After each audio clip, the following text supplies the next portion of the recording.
વાવ-થરાદ વિસ્તારમાં થરાદ ખાતે આવેલી મોડલ સ્કૂલની કસ્તુરબા ગાંધી બાલિકા વિદ્યાલય ગર્લ્સ હોસ્ટેલમાં આજે વિદ્યાર્થિનીઓ દ્વારા હલ્લાબોલ મચાવાયો હતો। ગૃહમાતા આશાબેનને ફરીથી મૂકવાની ચર્ચા વચ્ચે વિદ્યાર્થિનીઓએ વિરોધ નોંધાવતા હોસ્ટેલના ગેટ પર જ અડીંગો જમાવ્યો હતો। વિદ્યાર્થિનીઓએ આશાબેન વિરુદ્ધ સૂત્રોચ્ચાર કરી ગૃહમાતાની બદલી કરો જેવા બેનરો સાથે વિરોધ પ્રદર્શન કર્યું હતું। ઘટના સ્થળે મોટી સંખ્યામાં વાલીઓ પણ હોસ્ટેલ પહોંચતા મામલો વધુ ગરમાયો હતો। વિદ્યાર્થિનીઓનું કહેવું છે કે તેઓ થરાદ મોડલ સ્કૂલમાં અભ્યાસ કરે છે અને KGBV ગર્લ્સ હોસ્ટેલમાં રહે છે। અગાઉ આશાબેન અહીં ગૃહમાતા તરીકે હતા ત્યારે તેઓ દ્વારા વિદ્યાર્થીઓને માનસિક ત્રાસ આપવામાં આવતો હતો, જેના કારણે તેમને અહીંથી હટાવવામાં આવ્યા હતા। ત્યારબાદ સોનલબેન ગૃહમાતા તરીકે આવ્યા અને હોસ્ટેલની વ્યવસ્થા સારી રીતે ચાલી રહી હતી, પરંતુ હવે જિલ્લા કક્ષાએ થયેલી બદલીના કારણે સોનલબેનને હટાવી ફરી આશાબેનને મૂકવાની ચર્ચા સામે આવી છે, જેને લઈ વિદ્યાર્થિનીઓએ સ્પષ્ટ કહ્યું કે તેમને આશાબેન સ્વીકાર્ય નથી અને સોનલબેનને જ યથાવત રાખવાની માંગણી કરી છે। વિદ્યાર્થિનીઓએ જણાવ્યું કે આ મુદ્દે તેઓએ થરાદની વિવિધ કચેરીઓમાં અરજીઓ અને પત્રો આપ્યા છે, છતાં તેમની વાત સાંભળવામાં આવી નથી। ઉચ્ચ અધિકારીઓ સ્થળ પર આવી તેમની વાત સાંભળે તેવી માંગ પણ કરવામાં આવી છે। વિદ્યાર્થિનીઓએ વધુમાં કહ્યું કે તેઓ સવારથી ભૂખ્યા તરસ્યા બેઠા છે અને હાલ તેમની પરીક્ષાઓ પણ ચાલી રહી છે, છતાં ન્યાય માટે તેમને આ રીતે વિરોધ કરવો પડી રહ્યો છે। અહેવાલ પ્રવીણભાઈ ચૌહાણ, વાવ-થરાદ। આશાબેન જબરદસ્તી સહી કરાવી હતી કે તો આ તમારા નાતના કે અમારા હોસ્ટેલમાં ન જોઈએ, સફાઈ ન કરી પણ તોય છતાં કરાવતા હતા સફાઈ। અને આ પગ આવો છે તો કે તું કે ચમ કે અમારે રહેશે કે તાર જરૂર જ નથી હોસ્ટેલમાં। ને મારી બધી જે વસ્તુ હતી એને દીકરી કાવ્યાને આલી દીધી ને જબરજસ્ત કે તમારા નાતના કે મારે ધૂતું જ નથી કે તમે કઈ કેટેગરી તમે કઈ કેટેગરી એસસી અને તે બેટા કઈ જગ્યાએ રજૂઆત કરી શું જાતિગત ભેદભાવ રાખે છે ને? હા, જાતિગત બધે અહીંયા કીધું પણ કોઈ રિપ્લાય આવ્યો જ નથી। શું નામ તારું? KGBV ની બાલિકા। મારું નામ બેન પૂજાબેન સુરેશભાઈ છે। મોડલ સ્કૂલમાં ભણું છું થરાદમાં અને ત્યાંની હોસ્ટેલમાં KGBVમાં રહું છું।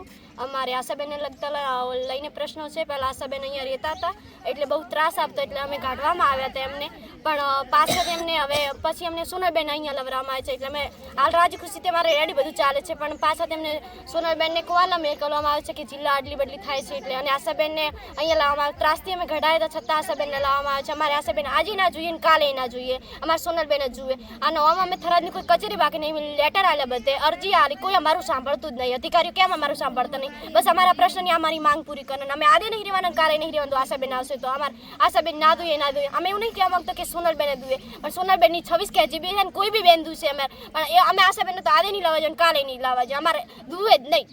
બસ આટલું કહેવા માંગુ છું। અમારે અધિકારીઓ અહીં કનાવે, અમારી માંગ પૂરી કરે, બસ અધિકારીઓને આવવું જ પડશે ફરજિયાત। અમે સવારના ભૂખ્યા અને તરસા બેઠા છીએ, કોઈ સાંભળતું નથી અમારી વાત। અમારી પરીક્ષા હાલમાં ચાલુ છે તો પણ અમે પરીક્ષા પણ લખવા નથી ગયા કે જ્યાં સુધી મને ન્યાય ના મળે ત્યાં સુધી અમે અહીંયા જ બેઠા રહીશું। ઉઠવાના જ નહીં, અમે ઉઠવાના જ નથી જ્યાં સુધી અહીંયા અધિકારી ના આવે ત્યાં સુધી અમે સાંજ સુધી પણ અહીંયા બેઠા રહીશું। શેના માટે તમે તે થાણામાં બેઠા? અમે આંદોલન કરીએ છીએ। અમારે આશાબેન નહીં જોતા, એ પહેલાં અમે જ તેમને અહીંયાથી બદલી કરીને તેઓને અહીંયાથી કાઢ્યા હતા। હવે જિલ્લો નવો બન્યો છે તે સરકાર પાછા તેમને અહીંયા પાછળ આવે છે। એ કેમ? પહેલાં તેઓ અમને ખૂબ ત્રાસ આપતો, એમનો પરિવાર અમને ખૂબ જ ટોર્ચર કરતો। આશાબેન અમને અપશબ્દ બોલતા, ઢોર જેવીઓ, ભૂંડ જેવીઓ, તેવા અપશબ્દ બોલતા, આમ છોકરીઓને મારતા અમે તેઓને અહીંયાથી બદલી કરાવીને મુકાયા અને ત્યાંથી સોનલબેનને અહીંયા લાવવામાં આવે। અમે એક વર્ષથી તેમ સોનલબેનની સાથે બહુ જ ખુશી થઈને રહીએ છીએ અને તેઓ અમને પૂરતું મારું જે પણ અમને માથી પણ વધારે રાખે છે। અમે બસ એટલું અમારી એટલી જ માંગ છે કે અમારે આશાબેન નહીં જોતા, સોનલબેન નહીં હોય તો ચાલશે। 26 KGBમાંથી એક પણ બીજા બેનને લઈ શકો, પણ અમારે આશાબેન નહીં જોઈતા। અને જિલ્લા જેન્ડરબેન, અમને ખબર જ નહીં કે જિલ્લા જેન્ડરબેન કોણ છે। 3 મહિના થઈ ગયા જિલ્લા જેન્ડરબેન અહીંયા તપાસ કરવા સુધી નહીં આવ્યા। પહેલાં જિલ્લા જેન્ડરબેન કોકિલાબેન હતા, તેઓ મહિનામાં 2 થી 3 વખત તપાસ કરવા હતા, પણ 3 મહિના જિલ્લા જેન્ડર બદલ્યા થઈ ગયા, 3 મહિનાથી કોઈ તપાસ કરવા નહીં આવ્યો। બદલીના સમાચાર સાંભળીને દીકરીઓ બધી રોષમાં છે અને વાલી તરીકે પણ અમને પણ સમાચાર મળ્યા એટલે અમે પણ આવ્યા। અને સોનલબેનની બદલી કરી અને આશાબેન જે અમુક સમય પહેલાં 1 વર્ષ પહેલાં અહીંયા ફરજ બજાવી ચૂક્યા હતા, એમના વહીવટમાં પહેલાં પણ ગેરરીતિ વર્તાણી હતી. જેમ કે જંબામાં ડેડકું આપવું, પ્લાસ્ટિકના ટુકડા આપવા, સ્ટેશનરી બારોબાર બાયપાસ વેચી મારવી, આવા ઘણા બધા આક્ષેપો હતા. અને સીએમ પોર્ટલ પર આ બધી રજૂઆતો કરતાં આશાબેનની બદલી થઈ હતી.